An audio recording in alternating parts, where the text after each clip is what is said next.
Hi കൂട്ടുകാരെ, പുതിയൊരു വീഡിയോയിലേക്ക് എല്ലാവർക്കും സ്വാഗതം. അങ്ങനെ ക്ഷാമയുടെ മുന്നിലിട്ടിട്ട് കാർത്തിക പപ്പിയെ ഇങ്ങനെ വഴക്ക് പറയണ കേട്ടോ. എടി കൊച്ചേ, നീ നിൻ്റെ അമ്മയുടെ കുശാഗ്ര ബുദ്ധിയൊക്കെ എടുത്തിട്ടുണ്ടാവും, പക്ഷെ അതൊന്നും ഇനി ഇവിടെ വില പോയില്ല. കല്യാണം ഒന്ന് കഴിഞ്ഞു കേട്ടോ, പിന്നീട് കാണാമെന്നൊക്കെ എല്ലാ അർത്ഥത്തിൽ ഇങ്ങനെ പറയണ കേട്ടോ. വെറുതെ അല്ലടി നീ ഇങ്ങനെ ജീവശവം പോലെ ഈ കട്ടിലേക്ക് കിടക്കുന്നത്, നിൻ്റെ ഈ ബുദ്ധി കൊണ്ട് തന്നെ എന്നൊക്കെ ഇങ്ങനെ പറയണേ. ഒന്നങ്ങ് തന്നാലുണ്ടല്ലോ എന്നൊക്കെ പറഞ്ഞ് പപ്പിയെ അടിക്കാൻ ഒരുങ്ങുമ്പോൾ പപ്പി പറയണേ, ദേ ഞാനൊരു കാര്യം പറയാം, എൻ്റെ അമ്മയോ എന്നെയോ എന്തെങ്കിലും കാട്ടിയാൽ ഞങ്ങളുടെ ചേച്ചിയമ്മ വെറുതെ വിടില്ല എന്ന് പറഞ്ഞാൽ പറയുമ്പോൾ, എടി നിൻ്റെ കരണം നോക്കി ഒന്ന് തരികയാണ് വേണ്ടത്, പക്ഷേ ഇപ്പോൾ ഞാൻ ഒതുങ്ങുന്നു. എന്തായാലും നിന്നെ ഞാനൊരു പാഠം പഠിപ്പിക്കും, ഈ വിവാഹം ഒന്ന് കഴിഞ്ഞോട്ടെ എന്ന് പറഞ്ഞു പോകുന്നു കേട്ടോ. ഇതേ സമയം ഇതൊക്കെ കേട്ടിട്ട് ശ്യാമക്ക് വളരെ സങ്കടമാവുകയാണ്. ശ്യാമ മനസ്സുകൊണ്ട് ചിന്തിക്കുന്നുണ്ട്, ഞാൻ എഴുന്നേറ്റ് നിൽക്കുകയാണെങ്കിൽ നിൻ്റെ കാര്യം കഷ്ടമായിരുന്നു, നിൻ്റെ കരണത്ത് ഞാൻ അടിച്ചിരുന്നു എന്നിങ്ങനെ ശ്യാമ പറയുന്നു കേട്ടോ. പിന്നീട് പപ്പിയാണ് കാണിക്കുന്നത്. പപ്പി റൂമിലിരുന്ന് ഇങ്ങനെ തനിയെ ആലോചിക്കുകയാണ് കേട്ടോ. ഈശ്വര, ഇങ്ങനെ ഒരു സാധനത്തിന് എൻ്റെ വിഷ്ണു അച്ഛൻ വിവാഹം കഴിച്ചാൽ തീർച്ചയായും ഈ കുടുംബത്തിൽ നടക്കാൻ പോകുന്ന പ്രശ്നം എന്തായിരിക്കും?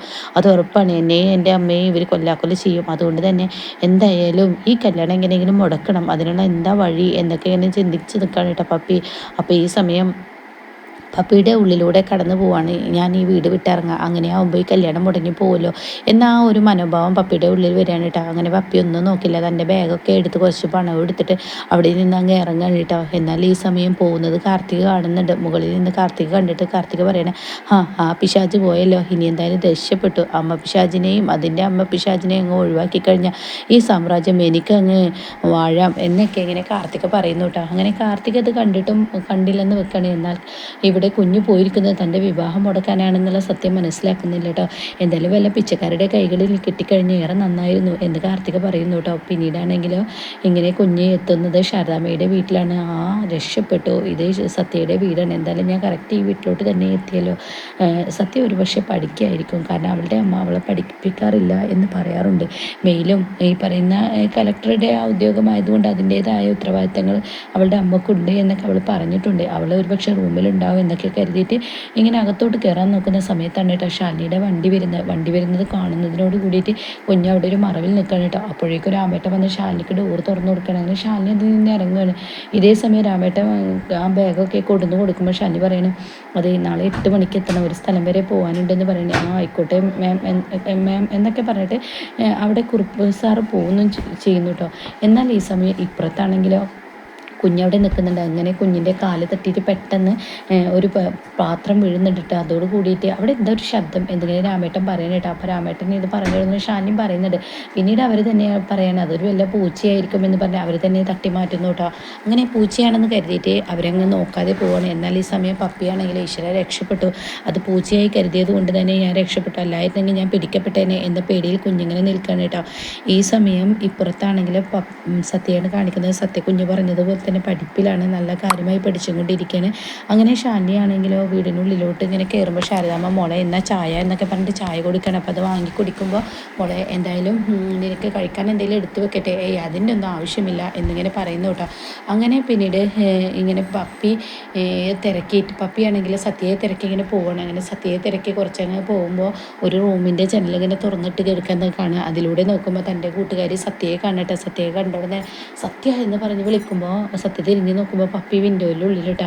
ഉടനെ സത്യ അവിടെ നിന്ന് ഓടി വന്നിട്ട്, എന്താ നീ ഈ അസമയത്ത്, നീ അകത്തോട്ട് കയറി എന്താ അവിടെ നിൽക്കുന്നത്, എന്താ നീ ഈ അസമയത്ത് എന്നൊക്കെ ചോദിക്കുമ്പോൾ ഇതേ ശബ്ദം ഉണ്ടാക്കലേ, ഞാനൊരു കാര്യം പറയട്ടെ, ഞാൻ വീട് വിട്ട് ഇറങ്ങി വന്നത് അതെന്തിനെ എന്ന് ചോദിക്കുമ്പോൾ, അതേ ഞാൻ പറഞ്ഞില്ലേ നീ ഒന്ന് പുറത്തു പോവാ, കാര്യങ്ങൾ വ്യക്തമായി പറയാമെന്ന് പറയാനേട്ടാ. അപ്പോൾ എങ്ങനെ പറയുമെന്നും ചോദിക്കുമ്പോൾ, അത് ഞാൻ പറഞ്ഞില്ലേ എൻ്റെ വിഷ്ണുവച്ചൻ്റെ വിവാഹം മുടക്കാനുള്ള ഒരു വഴിയാണ് ഞാൻ നോക്കിയിരിക്കുന്നത്, എന്നെ എൻ്റെ അമ്മയോട് പറയാമെന്ന് പറയാനായിട്ട്. അത് കേട്ടോണ്ട് തന്നെ, അയ്യോ നീ എൻ്റെ അമ്മയോട് ആരോടും പറയരുത്, ഞാൻ ഇവിടെയാണ് താമസിക്കുന്നത്, എന്നെ കാണാത്തതിൽ പിന്നെ വിവാഹം അങ്ങ് മുടങ്ങിപ്പോയിക്കോളും എന്നിങ്ങനെ കുഞ്ഞ് പറയുന്നു കേട്ടോ. അപ്പോൾ കുഞ്ഞിൻ്റെ ഈ വാക്കുകൾ കേട്ട് സത്യം അത് വിശ്വസിക്കുകയും ചെയ്യുകയാണ്. അങ്ങനെ എന്തായാലും ഞാൻ പുറത്തൂടെ വരാം, നീ അവിടെ തന്നെ നിൽക്കുകയെന്ന് പറയണേ. അങ്ങനെ കുഞ്ഞ് സത്യ പുറത്ത് വരാൻ ഒരുങ്ങുമ്പോൾ ഉമ്മറത്താണെങ്കിൽ ഷാലിങ്ങനെ ചായ കുടിച്ചിരിക്കുന്നുണ്ടാവും. അങ്ങനെ ഷാലിനി നോക്കില്ലെന്ന് കഴിഞ്ഞിട്ട് സത്യ ഇങ്ങനെ പുറത്തോട്ട് ഇറങ്ങുന്ന സമയത്ത് ഷാലിനി വിളിക്കുകയാണ്, എങ്ങോട്ടാ സത്യ ആ സമയത്ത് എന്ന് പറയുമ്പോൾ, അതെ എൻ്റെ പെൻസിൽ ജനലിൻ്റെ ഉള്ളിലൂടെ വീണു. എന്ത് കള്ളത്തരമാണ് നീ പറയുന്നത്, പെൻസിൽ ജനലിൻ്റെ ഉള്ളിൽ കൂടെ വീണു? അതൊന്നും നടക്കുന്ന കാര്യമില്ലല്ലോ. ആണമ്മേ, സത്യമായിട്ടും അതിൻ്റെ മുന കൂർമ്മിക്കുന്ന സമയത്താണ് എൻ്റെ പെൻസിൽ ജനലിൻ്റെ ഉള്ളിൽ കൂടെ വീണത്. ഓഹോ അങ്ങനെയാണ്, എന്ന് എൻ്റെ മോൾക്ക് അമ്മ എടുത്ത് കൊണ്ടുവരാമെന്ന് പറയുമ്പോൾ അയ്യോ അമ്മേ പോവല്ലേ എന്ന് പറഞ്ഞിട്ട് ഇത് കേട്ടവിടെ തന്നെ ഷാനി അതെന്താ നീ അങ്ങനെ പറയുന്നത്? അതല്ല അമ്മ പോവല്ലേ, കാരണം ഞാൻ എടുത്തോളാം, ഞാനൊരു കളക്ടറുടെ മകളല്ലേ, എനിക്ക് ധൈര്യത്തിൽ എടുക്കാനൊക്കെ അറിയാം. അമ്മയുടെ വിചാരം ഞാൻ എടുക്കാൻ ധൈര്യമില്ല എന്നൊക്കെ ആയിരിക്കും അമ്മയുടെ വിചാരം, പക്ഷേ എനിക്ക് ധൈര്യമൊക്കെ ഉണ്ട് എന്ന് പറഞ്ഞിട്ട് കുഞ്ഞവിടെ നിന്ന് അങ്ങ് ഇറങ്ങാൻ കേട്ടോ. ഇത് കേൾക്കുന്ന ഷാനിക്ക് ഒത്തിരി ചിരി വരണം. പിന്നീട് കുഞ്ഞ് അതേപോലെ തന്നെ തിരിച്ചു വരുന്നു കേട്ടോ. അപ്പോൾ ഉടൻ തന്നെ അമ്മേ അവിടെ പൈപ്പിൽ വെള്ളം തുറന്ന് കിടക്കുന്നു എന്ന് പറയണ്ട. അതിന് കേട്ടോടെ തന്നെ നീയല പറഞ്ഞ് നീ കളക്ടറുടെ മോളാണെന്ന്. അപ്പോൾ ആ പൈപ്പിലെ വെള്ളം പൂട്ടിയേ. അയ്യോ എനിക്ക് പേടിയാണ് അമ്മേ, ഇതാണ് ഇപ്പം നിൻ്റെ ധൈര്യം. അതല്ല അമ്മേ, അവിടെ നല്ല ഇരുട്ടാണ്, ഇരുട്ടായതുകൊണ്ടാണ് എനിക്ക് പേടി, അമ്മ പോയി എടുത്തോന്ന്, അമ്മ പോയി പൂട്ടിക്കോന്ന് പറയട്ടെ. അങ്ങനെ ഷാലിനി കുഞ്ഞിൻ്റെ വാക്ക് കേട്ട് അത്ര നിസ്സാരമായി വിട്ട് പുറത്തോട്ട് ഇറങ്ങണം കേട്ടോ. പിന്നീടാണെങ്കിൽ സത്യ പപ്പിയെ വിളിച്ച് അകത്തോട്ട് കയറ്റുന്നുണ്ട്. ഇതേ സമയത്ത് ഒന്നും അറിയാതെ ഷാലിനി അകത്തോട്ട് കയറി പോവാണ്.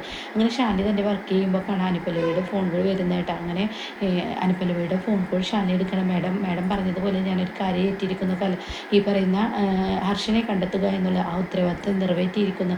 അപ്പോൾ അവൻ എവിടെയെന്ന് ചോദിക്കുമ്പോൾ അവൻ UK എന്ന് പറയണ്ട. അപ്പോൾ ഇവിടെയൊന്നുമില്ല, വിദേശത്താണല്ലേ. ആ വിദേശത്ത് തന്നെയാണ്. അപ്പോൾ എങ്ങനെ ഇനി എന്ന് പറയുമ്പോൾ അവന് ആളൊരു പിടികിട്ടാ പുള്ളിയാണെന്ന് തോന്നുന്നു.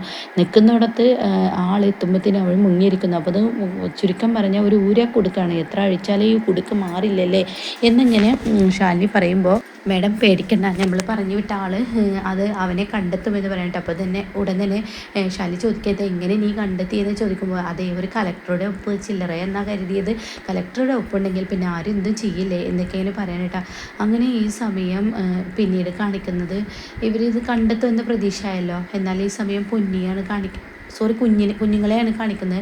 കുഞ്ഞുങ്ങൾ രണ്ടുപേരും ഇങ്ങനെ സംസാരിക്കുകയാണ്. എന്തായാലും ഇത് കഷ്ടപ്പെട്ടാണ് നിന്നെ ഇതിനുള്ളിൽ നിർത്താൻ പറ്റുള്ളൂ, കാരണം മറ്റുള്ളവരെ അറിഞ്ഞു കഴിഞ്ഞാൽ വലിയ ബുദ്ധിമുട്ടാണ്. കള്ളം പറയാത്ത ഒരാളാണ് എൻ്റെ അമ്മ പഠിപ്പിച്ചത്, അങ്ങനെയാണ് കള്ളം പറയാൻ പാടില്ല എന്നാണ് പഠിപ്പിച്ചത്. പക്ഷേ മുകളിലൂടെ കള്ളം പറയേണ്ട അവസ്ഥ എനിക്ക് വരുമെന്നൊക്കെ ഇങ്ങനെ പറയുമ്പോൾ പപ്പിയും പറയുന്നത് ശരിയാണ്, കള്ളം പറയാൻ പാടില്ല.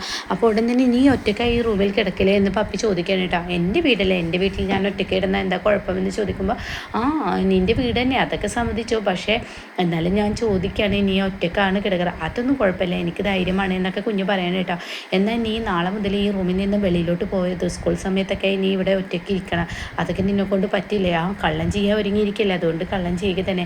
അപ്പം എനിക്ക് നിൻ്റെ അമ്മയെ കാണാതെ സങ്കടമാവില്ല, അമ്മയെ കാണാതെ സങ്കടമൊക്കെ തന്നെയാണ്, പക്ഷെ നല്ല കാര്യത്തിനാണ് ഞാൻ അമ്മയെ പിരിഞ്ഞിരുന്നതെന്ന് തോന്നിക്കഴിഞ്ഞാൽ അമ്മക്ക് പോലും എന്നോട് സങ്കടം തോന്നില്ല. അല്ല ഈ ബാഗിൽ എന്താ നിൻ്റെ എന്നിങ്ങനെ സത്യം ചോദിക്കുമ്പോൾ പപ്പി പറയണേ അതിൽ കുറേ പൈസയും എൻ്റെ ഉടുപ്പൊക്കെയാണ് എന്ന് പറയാനായിട്ടാ.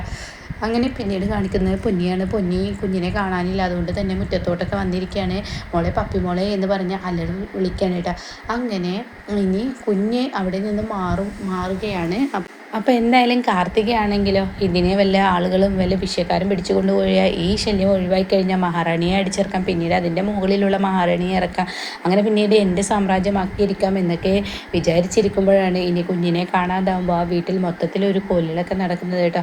അതുകൊണ്ട് തന്നെ ഇനിയിപ്പോൾ തൻ്റെ വിവാഹം മുടങ്ങാൻ പോയതാണ് ആ കുഞ്ഞ് എന്ന സത്യം ഇനി കാർത്തിക മനസ്സിലാക്കുകയും ചെയ്തു കേട്ടോ.